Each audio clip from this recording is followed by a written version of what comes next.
अस्सलाम वालेकुम जनाब। अज असी तुहानू जिस तरह के विखाया जनाब गुड़ किस तरह तैयार किया जाता है, इस तरह साढ़े जनाब खालिद भाई नाल ने। तो अज असी तुहानू दसांगे कि पुराने जेड़े अज तो कोई जमाना सारे कदीम दे विच जेड़ा सी ट्यूबवैल ना आबोपाशी जिहड़ी ही किस तरह हुंदी ही, तिन्ना चारां मुख्तलिफ किस्मां दे असी तुहानू ट्यूबवैल जेहड़े है वो विखावांगे।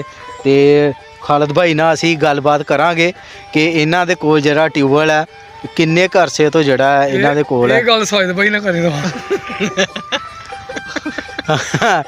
ये जनाब साडे थोड़े जिहे हसमुखी जे भरा ने। ते ए साडे साहिद भाई ने नाल नुमान भाई ने। ते साहिद भाई तुसीं ये दसो कि जेहड़े ट्यूबवैल अजकल ढग्गियां बच्छियां नाल चलदे ने, तुहाडे तो तुहाडे कोल किन्ना अरसा हो गया इनू रहिंदे होया? नहीं जी, मेरी होश तो पहले ये चीज़ां तकरीबन ख़त्म होने वालियां ही सी। जो ही होश संभाली है तो यह चीज़ां किते किते खूह लभदे रहे ना, लेकिन यह वाले जेहड़े खूह ना ढग्गियां नाल जेहड़े चलदे सी, कमाल है, वो वाले नहीं लभदे। ते अज असी जनाब दो जगह ते है, जिस तरह हुण साडे इलाके च एक मेला हुंदा दुद्ध वाला, उत्थे मशहूर है, उत्थे वो है ढग्गियां वाला सिस्टम अजे भी है। वो भी मेरा ख्याल है कि शायद क्यों फीटर च तब्दील कर दिता होए, अजे सुनिया नहीं। बहरहाल वो एक जिथे तुहानू अगे लैके गए वो वीडियो बनाई है, हाँ जी, वो वाले है। एक दो जगह हो रहा बस, इस तो इलावा होर साडे इलाके च खत्म हो चुके। नुमान भाई तुसी की कहोगे? जनाब ये ते असीं देखे ही तुहाडे कोल पहली दफा कहण लगी नहीं कि चीज़ां पुरानियां जेहड़ियां ने इन्हां नू रखना चाहिदा, इन्हां नू रखना चाहिदा, गवाना नहीं चाहिदा जी, रखना चाहिदा एक ताकि आइंदा आने वाली नस्लां नू पता चले भी साडे तो पहले की चीज़ां हुंदियां की हुंदा रहा। चरखे हो गए, वीडियो जेहड़ियां ना अपलोड करांगे, अपने बच्चों नूं दसांगे कि पहले आ चीज़ां हुंदियां रहियां, असीं भी कोई चीज़ां नहीं देखियां। वो बेलना हो गया कपाह वाला, क्यों जी अपना पानी वाला सिस्टम हो गया, की कहते हैं टिंडां वाले खूह। हाँ, टिंडां वाले खूह कहते हैं, टिंडां वाले खूह। ते जनाब ये साडी पंजाबी सकाफत पंजाबी कल्चर ते खालिद भाई कह रहे ने कि अपनी सकाफत जेहड़ी है उन्हें संभाल के रखो, क्योंकि यही विरसे ने। दोबारा ढग्गे लैने असीं हुण ढग्गियां दा काम शुरू करना ते साहिद भाई दोबारा लैणगे। ते नुमान भाई जेहड़े ने ये भी कह रहे ने पेट्रोल महंगा हो गया ते असीं ढग्गे लै रहे हैं। ते जनाब साडी वीडियो नू कमेंट लाजमी करया करो, इनू अगे दोस्तां नाल शेयर करो। ते चढ़दे पंजाब तो असी बिलोंग करने आ, इंडिया दे जेहड़े साडे भैन भरा ने वो भी जेहड़ा पंजाबी लोग जेहड़े ने वो भी साडी वीडियो नू जेहड़े आ देखण ते नाल कमेंट करन जी।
हाँ करे ना